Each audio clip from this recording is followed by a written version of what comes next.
اعوذ باللہ من الشیطان الرجیم بسم اللہ الرحمن الرحیم الحمد للہ رب العالمین والصلاة والسلام علی اشرف الانبیاء وسید المرسلین خاتم النبیین ورحمت للعالمین مولانا وسیدنا ابی القاسم محمد صلی اللہ علیہ وعلی اہل بیتہ الطیبین الطاہرین المعصومین المنتجبین الاکرمین لا سیما علی بقیت اللہ فی الارضین ولعنت اللہ علی اعداء اللہ واعدائہم اجمعین من یوم عداوتہم الی یوم الدین اما بعد فقد قال سبحانہ تبارک وتعالی فی کتابہ الکریم وهو أصدق الصادقين بسم الله الرحمن الرحيم يا أيها الذين آمنوا كتب عليكم الصيام كما كتب على الذين من قبلكم لعلكم تتقون۔ ناظرین گرامی، آج کی گفتگو ہماری اسی سلسلہ وار خطبہ پیغمبر اکرم صلی اللہ علیہ وآلہ وسلم کی مختصر شرح کے سلسلے میں ہے، جس میں پیغمبر اسلام نے ہمیں روزے کی عظمتوں کا احساس کرایا ہے، اور جیسا کہ میں نے کل عرض کیا تھا کہ زندگی بندگی سے وابستہ ہے اور بندگی زندگی سے وابستہ ہے، دنیا آخرت سے وابستہ ہے اور آخرت کا سامان دنیا ہی کے اندر ہے۔ عجیب چیز ہے، پروردگار عالم نے اس دنیا کو خلق کیا ہے اور اس دنیا میں تمام نعمتیں ہمارے لیے مہیا کر دی۔ یہ تمام نعمتوں کا یہاں مہیا کیا جانا اس بات کا ثبوت ہے، اور ساتھ ہی ساتھ یہ بھی بتایا ہے کہ ہم یہاں 60 سال 70 سال 80 سال سے زیادہ زندہ نہیں رہتے، ہمارے ارد گرد موتیں ہوتی رہتی ہیں اور لوگ جاتے رہتے ہیں، اس دنیا سے انتقال کرتے رہتے ہیں۔ ہمارے یہاں ایک لفظ خاص استعمال ہوا ہے جسے کہتے ہیں انتقال، یعنی ایک جگہ سے دوسری جگہ ٹرانسفر ہو جانا، چلے جانا۔ تو ہم یہاں ہیں، ساری نعمتیں پروردگار عالم نے ہمارے سامنے رکھی ہیں، سورج ہمارے لیے، چاند ہمارے لیے، ستارے ہمارے لیے، زمین کی گویا ساری نعمتیں ہمارے لیے، آسمان کی نعمتیں ہمارے لیے، سب کچھ ہمارے لیے پروردگار عالم نے مہیا کیا ہے، اور اس لیے مہیا کیا ہے کہ یہاں سے ہمیں جانا ہے کہیں۔ اب یہاں سے اگر ہمیں جانا ہے تو یہاں جو یہ بازار پروردگار عالم نے سجایا ہے، عرفاء کی نظر میں یہ دنیا ایک ایسا بازار ہے کہ جس میں ہم اپنے اصلی گھر کے لیے چیزیں خریدتے ہیں۔ جیسے ہم عام طور سے بازار میں جاتے ہیں، مارکیٹ میں جاتے ہیں اور پیسے لے کر کے جاتے ہیں، اور بہت ہی توجہ سے سنیے گا کہ پیسے لے کر کے جاتے ہیں، کبھی ریزگاریاں لے کے جاتے ہیں کہ بھئی چھوٹا سامان لینا ہے، کبھی بڑی نوٹ لے کر کے جاتے ہیں کہ بھئی بڑے بڑے سامان لینے ہیں، اور یہ ریزگاریاں یا یہ نوٹ جو ہے اسی کے ذریعے ہم چیزیں خریدتے ہیں، سامان خریدتے ہیں، نعمتیں خریدتے ہیں، مٹھائیاں خریدتے ہیں، گھر کا غلہ اور سودا سلف خریدتے ہیں، یہ ساری چیزیں خریدتے ہیں اور پھر اپنے گھر کے اوپر لے جاتے ہیں، پھر انہیں وہاں استعمال کرتے ہیں گھر میں۔ یہاں بازار میں چیزیں لینے کے لیے آتے ہیں اور استعمال کہاں کرتے ہیں؟ اپنے گھروں میں۔ بے عین ہی یہی صورتحال اس دنیا کی ہے۔ دنیا بازار ہے، اور اس بازار میں ہم کو آخرت کے لیے جو ہمارا اصلی گھر ہے وہاں کے لیے چیزیں خریدنی ہیں، وہاں کے لیے چیزیں خریدنی ہیں۔ وہاں کون سی چیز کام دے گی؟ وہاں یہ سبزیاں کام نہیں دیں گی، یہاں یہ گویا گوشت خریدنے گئے ہیں تو گوشت وہاں کام نہیں دے گا۔ یہ ساری چیزیں جو دنیا کی نعمتیں ہیں یہ وہاں اس طرح سے کام نہیں دیں گی۔ یہاں جو ہم کو گویا چیزیں خریدنی ہیں وہ چیزیں الگ ہیں جو آخرت میں کام آنے والی ہیں. سچائی خریدیے، محبت خریدیے، مہر و وفا خریدیے، با وفا ہونے کا، با وفائی، وفا اور ایک دوسرے کا احترام، یہ چیزیں یہ خریدنے کی ہیں آخرت کے لیے. بچوں کے ساتھ نرم رفتاری، یتیموں کے سر کے اوپر ہاتھ پھیرنا، وہ افراد کے جو ہمارے خونی رشتہ دار ہیں ان سے حسن سلوک کرنا، یہ ساری نعمتیں ہیں اور انہیں ہمیں یہاں خریدنا ہے. ان کے لیے کون سی کرنسی ہمارے پاس ہے، ان کے لیے کون سی وہ دولت ہمارے پاس ہے کہ جس سے ہمیں یہ چیزیں خریدنی ہیں. کسی غریب کے، کسی رنجیدہ کے منہ کے اوپر مسکراہٹ لانا، یہ بھی ایک سودا ہے کہ جسے ہمیں خریدنا ہے. کسی مجبور کے کام آ جانا، یہ بھی ایک سودا ہے جسے ہمیں خریدنا ہے. مثلا سمجھ رہے ہیں، کسی محتاج کو، اس کی احتیاج کو اور اس کی ضرورت کو دور کرنا، یہ بھی ایک سودا ہے کہ جسے ہم جو ہے وہ خریدتے ہیں اس دنیا کے اندر. اور نہ جانے اسی طرح کے کتنے بہت سے کام ہیں. پیاسے کو پانی پلانا، سمجھ رہے ہیں آپ، بھوکے کو کھانا کھلانا، بے لباس کو لباس عطا کرنا، یہ چیزیں جو ہیں وہ کن پیسوں سے ملیں گی؟ اگرچہ اس کے اندر بعض موقعوں کے اوپر ہندوستانی کرنسی بھی دخیل ہوتی ہے، لیکن اصلی کرنسی جو آخرت کے لیے ہمیں عطا کی گئی ہے وہ وہی 60 سال اور 70 سال اور 80 سال کی زندگی ہے، یہ جو ہمیں عطا کی گئی ہے. اس کی سانسیں ریزگاریوں کا کام کرتی ہیں، سمجھ رہے ہیں آپ. اس کے دن کرنسیوں کا کام کرتے ہیں، نوٹ کا کام کرتے ہیں. چھوٹے نوٹ ہیں اس کے دن، بڑے نوٹ ہیں اس کے ہفتے، بہت بڑے نوٹ ہیں اس کے مہینے اور سال، جن سے ہم یہاں اپنے اصلی گھر کے لیے سودے خریدتے ہیں، اپنے اصلی گھر کے لیے چیزیں اور نعمتیں خریدتے ہیں. اگر ہم ان کرنسیوں کو بیہودہ کاموں میں لگا دیں، خرچ کر دیں.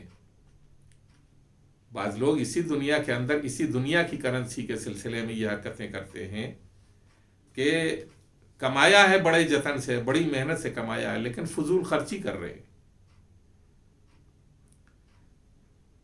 کمایا ہے لیکن حرام کام میں لگا رہے ہیں.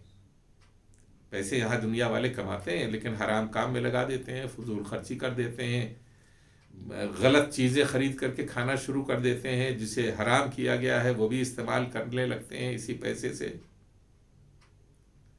تو اب یہ گویا ہم نے، اب اس کو آپ جو ہے وہ آخرت والی کرنسی سے بھی وابستہ کیجئے کہ ہم نے اپنے اوقات جو آخرت کے لیے کرنسی کی شکل میں ہمیں عطا کیے گئے ہیں،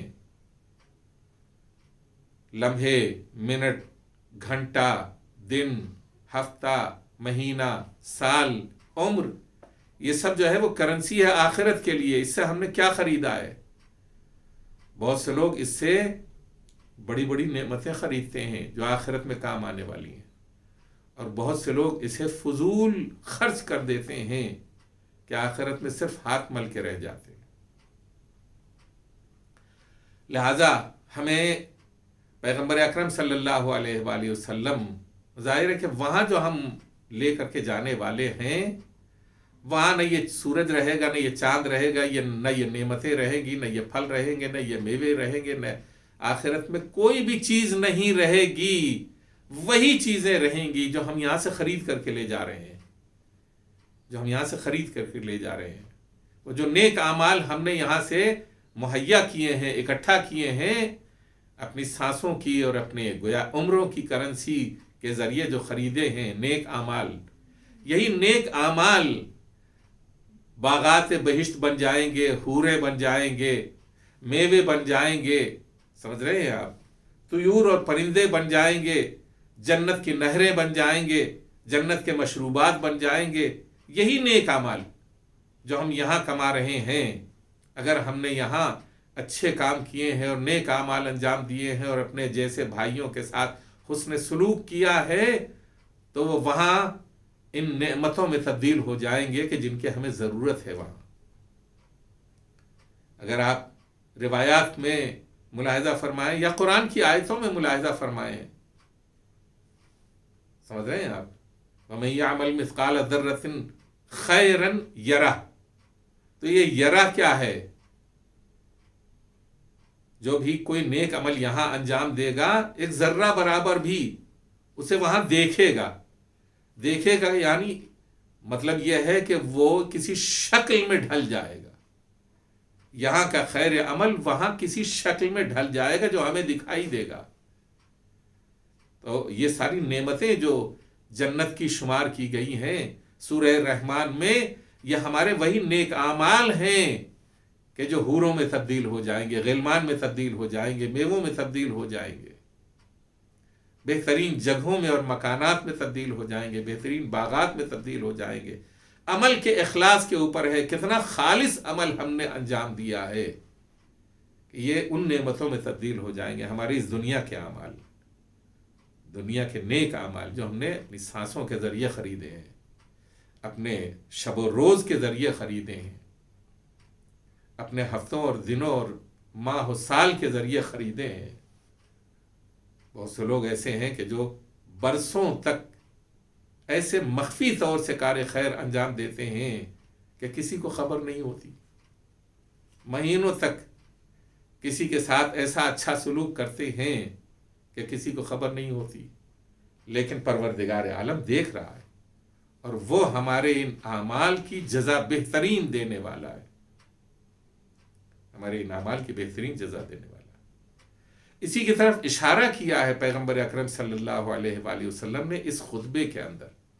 میں نے کل جو جملے آپ کی خدمت میں عرض کیے تھے ان کی تھوڑی سی تشریح کی تھی، اب اس کے بعد کے جملے آپ کی خدمت میں عرض کرنا چاہتا ہوں۔ یا ایھا الناس من حسن منکم فی ھذا الشہر خلقہ کان لہ جوازا علی الصراط یوم تزل فیہ الاقدام۔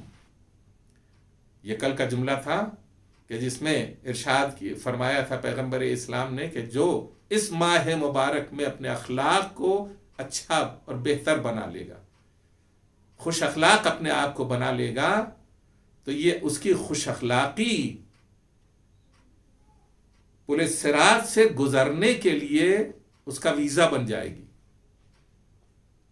پل صراط سے گزرنے کے لیے اس کو کوئی اجازت نامہ چاہیے کہ نہیں، ہر کس و ناکس پل صراط سے نہیں گزرے گا، جواز چاہیے۔ جواز ویزے کو بولتے ہیں، پاسپورٹ کو بولتے ہیں، جو کوئی بھی کہ اس ملک سے دوسرے ملک میں منتقل ہو رہا ہے اس کو پاسپورٹ اور ویزے کی ضرورت ہوتی ہے، اسی کو کہتے ہیں جواز۔ پیغمبر اسلام نے یہاں لفظ جواز رکھ کر کے یہ بتایا ہے کہ تمہیں یوں ہی کھلی چھوٹ نہیں ہے کہ تم یوں ہی چلے جاؤ، بلکہ تمہارا اچھا اخلاق تمہارے لیے ویزے اور پاسپورٹ کا کام کرے گا، اور وہ ویزا اور پاسپورٹ بن جائے گا تاکہ تم پل صراط سے آسانی سے گزر جاؤ۔ آگے کی گفتگو یہاں سے انجام دیتے ہیں۔ مولا پیغمبر اسلام ارشاد فرماتے ہیں من خفف فی ھذا الشہر اما ملکت یمینہ خفف اللہ عنہ حسابہ۔ عجیب غریب چیز ہے، ہم یہاں یہ مختصر جو زندگی ہم کو دی گئی ہے، اس میں ہم جو عمل انجام دے رہے ہیں وہاں ہمارے ساتھ ویسا ہی سلوک کیا جائے گا۔ من یعمل مثقال ذرۃ خیرا یرہ ومن یعمل مثقال ذرۃ شرا یرہ۔ جو ہم یہاں پر ایک رائی کے دانے کے برابر بھی کوئی نیک عمل انجام دیں گے تو اسے وہاں ہم دیکھیں گے، اور کوئی برا عمل انجام دیں گے تو اس کو بھی وہاں ہم دیکھیں گے۔ تو اب یہاں ارشاد فرماتے ہیں پیغمبر اسلام کہ من خفف فی ھذا الشہر، جو اس مہینے میں تخفیف کرے گا، اما ملکت یمینہ، اپنے نوکروں کے ساتھ گھڑکے گا نہیں ان کو، بلکہ نرمی کا برتاؤ کرے گا، غصہ ان کو نہیں دکھائے گا، بلکہ ان سے خوش اخلاقی کے ساتھ گفتگو کرے گا، ان کی تکلیفوں کو کم کرنے کی کوشش کرے گا۔ مثال کے طور پر، بہت ہی سامنے کی مثال میں دے رہا ہوں آپ کو، کہ آپ اپنے کسی نوکر سے 12 گھنٹے روزانہ کام لیتے ہیں۔ آپ نے اس ماہ مبارک میں چونکہ وہ روزہ رکھ رہا ہے، آپ نے اس 12 گھنٹے کے کام کو 10 گھنٹے یا 8 گھنٹے میں تبدیل کر دیا۔ یہ جو آپ نے 2 گھنٹہ یا 4 گھنٹہ اس کی تخفیف کی ہے، اس کی محنت کو کم کیا ہے، اس کے دل کو خوش کیا ہے۔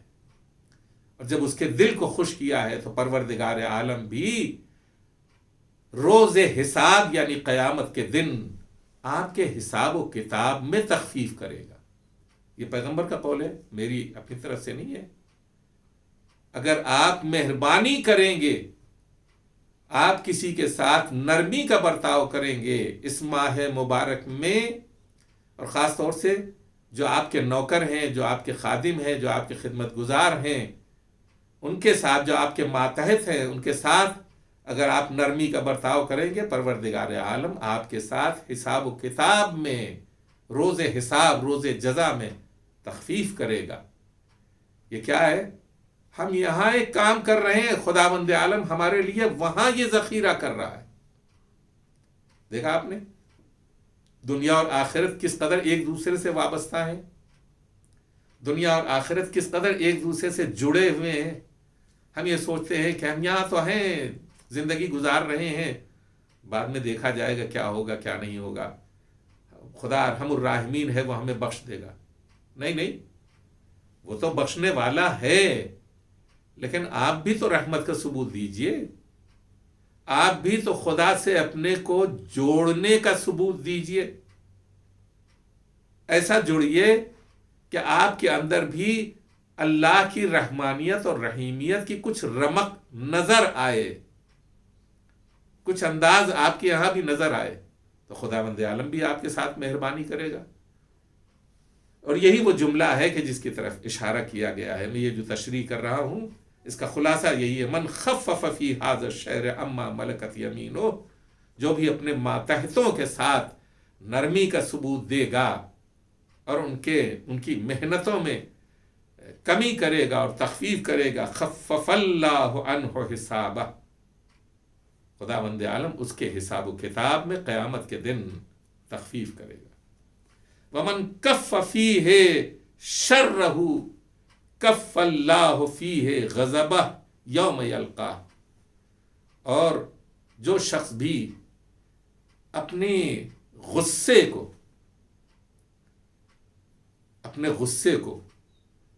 اپنے جلال کو، اپنی سختی کو اس ماہ مبارک میں روکے گا، کن لوگوں سے روکے گا؟ اکثر یہ ہوتا ہے کہ روزہ دار غصے میں بھرا رہتا ہے، کیونکہ وہ بھوکے ہیں لہذا ان کو غصہ ہے طاری۔ ارے بھائی یہ کون سی بات ہے؟ خدا کا حکم ہے، آپ خدا کے حکم کے اوپر روزہ رکھ رہے ہیں، آپ غصہ کیوں کر رہے ہیں؟ کبھی بیوی کو جھڑک رہے ہیں اور کبھی بچوں کو جھڑک رہے ہیں، ایسا نہیں ہونا چاہیے۔ آپ تو خدا کے حکم کے تابع ہیں، خدا نے حکم دیا ہے، آپ روزہ رکھ رہے ہیں تو آپ کو تو خوش ہونا چاہیے کہ ہم اللہ کی اطاعت کر رہے ہیں اور اس کی بندگی انجام دے رہے ہیں۔ اب ایسے میں پیغمبر اکرم صلی اللہ علیہ وآلہ وسلم فرماتے ہیں، ایک تو یہ، اور دوسری یہ کہ اپنے ماتحتوں کے ساتھ اگر غصہ نہ کیجیے، آپ غصے کو روکیے۔ سمجھ رہے ہیں؟ عام دنوں میں جس بات کے اوپر آپ کو غصہ آ رہا ہے، اس مہینے میں غصہ نہ دکھائیے، اس مہینے میں اپنے غصے کو روک لیجیے۔ اور جب اس مہینے میں اپنے غصے کو روکیے گا تو پروردگار عالم کیا فرماتا ہے؟ پیغمبر اسلام فرماتے ہیں کہ کف اللہ فیہ غضبہ یوم یلقاہ، قیامت کے دن پروردگار عالم اپنے غضب کو آپ سے روکے گا، اپنے غضب کو وہ ذوالجلال ہے، وہ اگر غضب کرے تو ساری دنیا تہو بالا ہو جائے۔ اس کے غضب کا شکار قوم نوح ہوئی، قوم ہود ہوئی، قوم سمود ہوئی، قوم عاد ہوئی، سمجھ رہے ہیں؟ نمرود ہوا، فرعون ہوا، حامان و شداد غرق ہوئے، یہ غضب پروردگار تھا. تو پروردگار عالم اگر غضب کے اوپر آ جائے تو دنیا تہو بالا ہو جائے.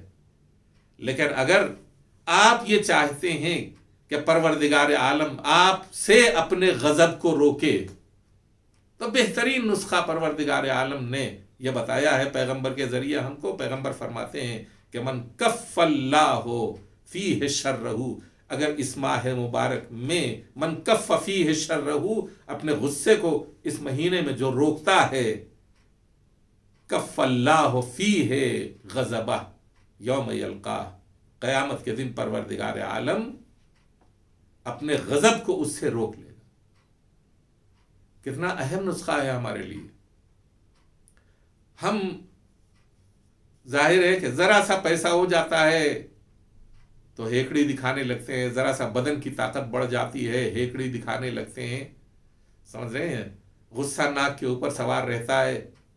لیکن پروردگار عالم یہ کہتا ہے کہ بھئی یہ اول تو یہ کہ یہ درست چیز ہے ہی نہیں، لیکن اگر آ بھی رہا ہے تمہیں تو اس ماہ مبارک میں اگر تم رعایت کرو اور پورے مہینے اس بات کی پریکٹس کرو کہ تم اپنے غصے کو کنٹرول کرو گے، تو تمہاری زندگی زمین سے آسمان تک پہنچ جائے گی.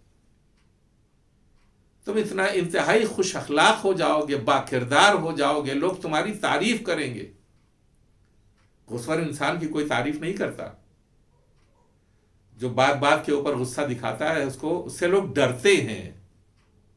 اس سے لوگ ڈرتے ہیں، اور جس سے لوگ ڈرتے ہیں خداوند عالم کا غضب اس کے شامل حال رہتا ہے کہ تم اپنی اتنی سی زندگی میں ایک معمولی سی چیز ہم نے دے دی ہے، طاقت یا دولت دے دی ہے، تو تم اتنا اکڑ رہے ہو اور اتنا غصہ دکھا رہے ہو، اور وہ بھی ہماری مخلوق کے ساتھ غصہ دکھلا رہے ہو، ہمارے بندوں کے ساتھ غصہ دکھلا رہے ہو. آؤ پھر قیامت میں ہم اپنے غضب کے ساتھ تم سے ملاقات کریں گے، اپنے قہر کے ساتھ تم سے ملاقات کریں گے. اور جو بھی خداوند عالم کے غضب کا شکار ہوگا قیامت کے دن، وہ اس کی رحمت کے سائے میں نہیں آ سکتا، بلکہ جہنم کا شکار ہو جائے گا. تو پروردگار عالم یہ فرما رہا ہے کہ جو بھی اپنے شر کو، اپنے غصے کو روکتا ہے اس مہینے میں، خداوند عالم قیامت کے دن اپنے غضب کو اس سے روکے گا. وقت بہت تیزی سے گزرتا ہے. آپ دیکھیں کہ امام زین العابدین علیہ السلام نے کسی کام سے اپنے غلام کو بھیجا. غلام اس قدر لاپرواہ تھا کہ وہ گیا کام کرنے کے لیے اور اس کو ایک سایہ مل گیا، وہاں وہ لیٹ گیا، لیٹ کر کے سو گیا. امام زین العابدین علیہ السلام اس کی تلاش میں نکلے، دیکھا کہ وہ ایک جگہ سو رہا ہے. آپ نے اسے بہت آہستہ سے اٹھایا، اور اٹھانے کے بعد اب دیکھیے ہم آپ ہوتے تو کیا ہوتا، اور اگر کوئی غلام ہمارا ہوتا تو ہم اس کے ساتھ کیا سلوک کرتے. نوکر کی بات چھوڑ دیجئے، کوئی غلام اگر ہمارا ہوتا تو ہم اس کے ساتھ کیا سلوک کرتے. اس کی پٹائی کرتے، اس کے اوپر غصہ ہوتے، اسے چھڑی سے مارتے، جو کچھ بھی ہمارے بس میں ہوتا ہم اس کے ساتھ سلوک کرتے. امام زین العابدین علیہ السلام نے بہت آہستہ سے اس کے بدن کو تھپتھپایا، اور جب اس کی آنکھ کھلی تو آپ نے مسکرا کے کہا کہ تم سو رہے ہو، خداوند عالم نے رات تمہارے سونے کے لیے بنائی ہے، تم رات میں سو لیا کرو. دن میرے لیے بنایا ہے، لہذا میرا کام انجام دیا کرو. یہ بہت ہی میٹھے لہجے میں، بہت ہی نرم انداز میں امام زین العابدین علیہ السلام نے اس غلام سے جو یہ فرما دیا، تو اس کے چہرے کے اوپر ندامت کا پسینہ جاری ہو گیا کہ ایسا مہربان اور ایسا کرم فرما آقا ہے، ایسا مہربان آقا، ایسا کرم فرما آقا ہے. ہماری مثال خداوند عالم کی بارگاہ میں بھی ایسی ہی ہے. ہم کتنی لاپرواہی کرتے ہیں خداوند عالم کی بارگاہ میں، کتنی اس کی نافرمانی کرتے ہیں، اور وہ کتنا رؤوف ہے، کتنا مہربان ہے اور کتنا رحیم ہے.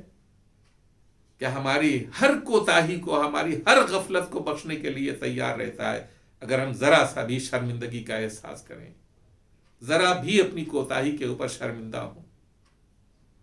کتنا بڑا کریم اور کتنا بڑا رحیم ہے پروردگار عالم، اور وہ یہ فرماتا ہے کہ اگر اس مہینے میں تم اپنے ماتحتوں کے ساتھ نرم روی کا سلوک کرو تو یہ ایسے ہو جاتے ہیں کہ ان کے اوپر دنیا نثار ہونا چاہتی ہے، ایسے ایسے غلام تربیت کیے ہیں۔ اسی طرح کے افراد کو لا کر کے امام زین العابدین علیہ السلام نے ایسے ایسے غلام بھی تربیت کیے ہیں کہ ان کے ایک غلام نے قحط کے زمانے میں پروردگار عالم کی بارگاہ میں دعا کی اور باران رحمت نازل ہو گیا۔ ہم اور آپ جو ہے وہ بہت زیادہ تذکرہ کرتے ہیں جناب قمبر کا۔ جناب قمبر کون ہے؟ جناب قمبر غلام ہے امیر المؤمنین علی ابن ابی طالب علیہ السلام کے۔ آپ جانتے ہیں اور بہت واقعات مشہور ہیں جناب قمبر سے متعلق کہ جناب قمبر بہت دلیر، بہت شجاع، بہت بہادر انسان تھے، اور وہ اپنے ملک میں بادشاہ کے بھتیجے تھے، اور وہ شادی کرنا چاہتے تھے بادشاہ کی بیٹی سے، یعنی اپنی چچا بہن سے۔ بعض روایات میں اس طرح کے واقعات ملتے ہیں کہ شرط رکھی گئی کہ جاؤ امیر المومنین کا سر لے کر کے آؤ تو ہم تمہاری شادی کریں گے، اپنی بیٹی سے تمہاری شادی کریں گے۔ وہ نکلے اور جب مدینے پہنچے تو دیکھا کہ ایک جوان ہے، پختہ عمر جوان، وہ کھیتوں میں کام کر رہا ہے۔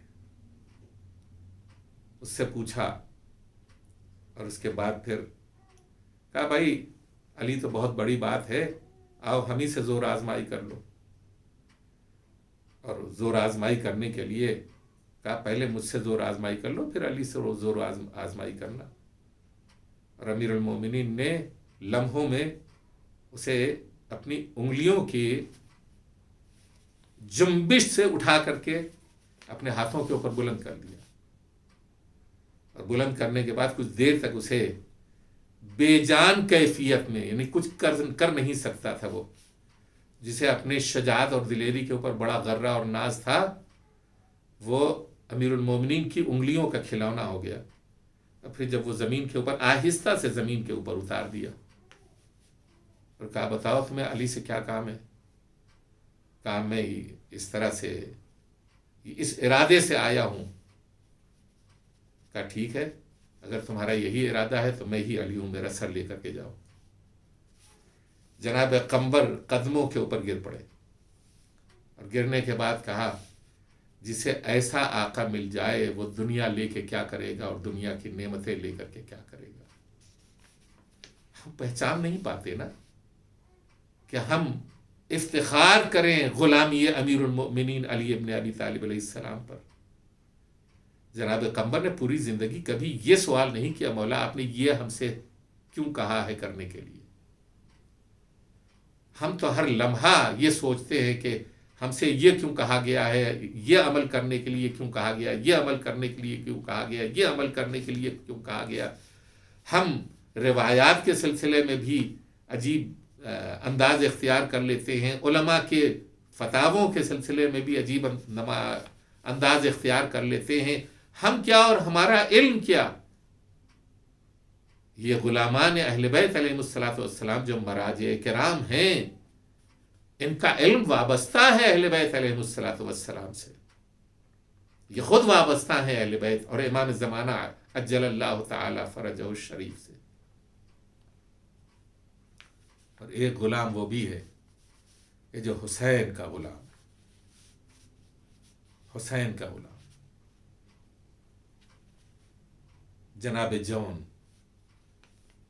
کربلا کے میدان میں سب ایک ایک کر کے درجہ شہادت کے اوپر فائز ہو رہے ہیں، اور ایک مرتبہ ہاتھوں کو جوڑ کر کے جناب جون آتے ہیں اور آ کے یہ کہتے ہیں کہ مولا میری بھی خواہش ہے کہ آپ کے قدموں کے اوپر اپنی جان فدا کروں، اور مولا فرماتے ہیں کہ بھائی میں کیسے تمہیں اجازت دے دوں، کس طرح تمہیں اجازت دے دوں؟ بار بار جون کا اصرار بڑھتا جاتا ہے۔ امام حسین علیہ السلام خاموشی اختیار کرتے ہیں کہ ایک مرتبہ دل کی بات زبان کے اوپر آتی ہے، اس لیے کہ حسین یہ چاہتے تھے کہ اپنے اس غلام کے ذریعے بھی جس طبقاتی نظام کو پیغمبر اکرم صلی اللہ علیہ وآلہ وسلم نے ختم کیا تھا، اس طبقاتی نظام کی دوبارہ کیفیت اس غلام کی زبان سے ظاہر کر دی جائے کہ کربلا تک آتے آتے اسلامی نظام کتنا تبدیل ہو گیا تھا۔ مولا آپ اس لیے مجھے جنگ کی اجازت نہیں دے رہی ہیں کہ میں کالا ہوں اور آپ کا رنگ سفید ہے، آپ کے اوپر قربان ہو جانے والوں کا رنگ سفید ہے، میرا رنگ کالا ہے۔ مولا آپ اس لیے اجازت نہیں دے رہے ہیں کہ میرا پسینہ بدبودار ہے، میرا خون بدبودار ہے۔ مولا آپ اس لیے اجازت نہیں دے رہے ہیں کہ میں حقیر ہوں اور غلام ہوں اور آپ آقا ہیں۔ یہ سننا تھا کہ امام حسین علیہ السلام نے کہا نہیں، ایسی کوئی بات نہیں، جاؤ خدا کی راہ میں تم بھی اپنی قربانی پیش کرو۔ اور جناب جون نے جب امام سے اجازت حاصل کر لی تو اس قدر خوش ہوئے کہ جیسے اپنے تن میں نہیں سما رہے تھے، آگے بڑھے، ظالموں کو للکارا اور جنگ کرنا شروع کی، یہاں تک کہ نرغہ آدھا میں گھر گئے، اور جب نرغہ آدھا میں گھر گئے تو اپنے آقا کو آواز دی۔ امام حسین علیہ السلام شیر کی طرح دوڑتے ہوئے جناب جون کے لاشے کے اوپر پہنچے اور جون کا سر اپنے زانو کے اوپر رکھا۔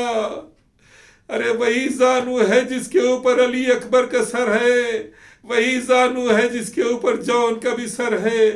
اور عجیب منزل ہے کہ امام حسین علیہ السلام نے اپنے کسی شہید کے لیے دعا نہیں کی، لیکن اپنے اس غلام جون کے لیے دعا کی، اپنے ہاتھوں کو بلند کیا خداوند عالم کی بارگاہ میں اور فرمایا پالنے والے، اس کے دل میں یہ شکوہ تھا کہ میں سیاہ ہوں، اس کے دل میں یہ شکوہ تھا کہ میرا پسینہ اور خون بدبودار ہے، اس کے دل میں یہ شکوہ تھا کہ میں غلام ہوں، میں حقیر ہوں۔ اے میرے مالک، اس کے پسینے کو خوشبودار بنا دے، اس کے چہرے کو نورانی کر دے۔ بنی اسد جب رات کی تاریکی میں آئے تو انہوں نے یہ دیکھا ایک چہرہ ایسا ہے جس سے نور آسمان کی طرف ساطع ہو رہا ہے۔ لوگوں نے دیکھا تو یہ نظر آیا کہ وہ غلام جناب جون تھے، یہ وہ غلام تھے کہ جن کے لیے حسین نے دعا کی، اور جون کا چہرہ نورانی ہو گیا۔ وَسَيَعْلَمُ الَّذِينَ ظَلَمُوا أَيَّ مُنْقَلَبٍ يَنْقَلِبُونَ۔